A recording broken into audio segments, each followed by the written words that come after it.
তেলের বিনিময়ে ক্ষেপণাস্ত্র এ যেন একবিংশ শতাব্দীর এক নতুন শক্তির সমীকরণ।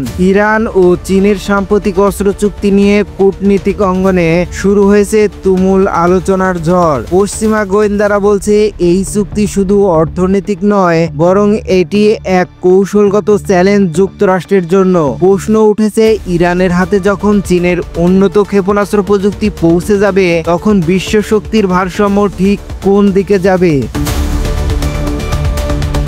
12 দিনের বিধ্বংসী যুদ্ধের পর আকাশে আঘাত, প্রতিরক্ষা ধ্বংস আর অর্থনৈতিক অবরোধের ঘূর্ণিপাকে এক নতুন খেলায় নেমেছে খামেনির দেশ ইরান। আর সেই খেলায় অংশীদার হয়েছে চীন।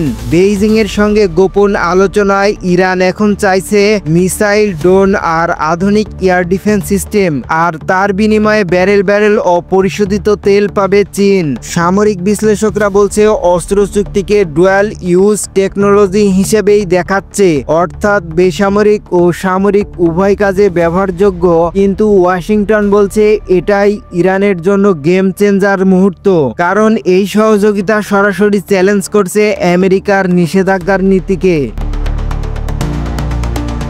ইরানের রেভলিউশনারি গার্ডস কোর্পস আইআরজিসি ইতিমধ্যে আলোচনা শুরু করেছে চীনের বেইজিং ভিত্তিক কোম্পানি হাউকুন এনার্জি গ্রুপের সঙ্গে। এই কোম্পানির কাছ থেকে ইরান প্রায় $1 বিলিয়ন সমপরিমাণ অর্থ পাবে, আর সেই অর্থ পরিশোধ হবে অস্ত্রের বিনিময়ে। ইরানের উচ্চ পর্যায়ের সামরিক প্রতিনিধি দল সেপ্টেম্বর মাসে চীনে গিয়েছে এবং সেখানে হাউকুন কর্মকর্তাদের সঙ্গে বৈঠক করে কল ফর আর্মস চুক্তি সম্পূর্ণ করে। বিশ্লেষকরা বলছেন চীন ইরানের মাধ্যমে মধ্যপ্রাচ্যের সামরিক উপস্থিতি শক্ত করেছে। বেইজিং জানে তেহরান শুধু জ্বালানির উৎস নয়, বরং পশ্চিমাদের প্রভাব ঠেকাতে এক ভৌগোলিক ঢাল।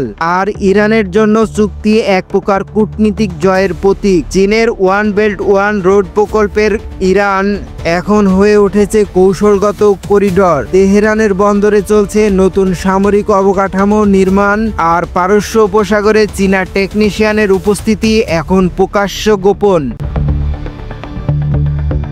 এখন প্রশ্ন হলো, এই ইরান চীন অক্ষ কি এশীয় সামরিক ব্লক তৈরি করছে, যেখানে পশ্চিমা নিষেধাজ্ঞা হার মানছে নতুন অর্থনৈতিক বাস্তবতার কাছে? বিশ্লেষকরা সতর্ক করেছে, তেহরান সত্যি চীনের উন্নত ক্ষেপণাস্ত্র ব্যবস্থা হাতে পায়, তবে পারস্য উপসাগর থেকে ভূমধ্যসাগর পর্যন্ত বদলে যাবে প্রতিরক্ষা মানচিত্র।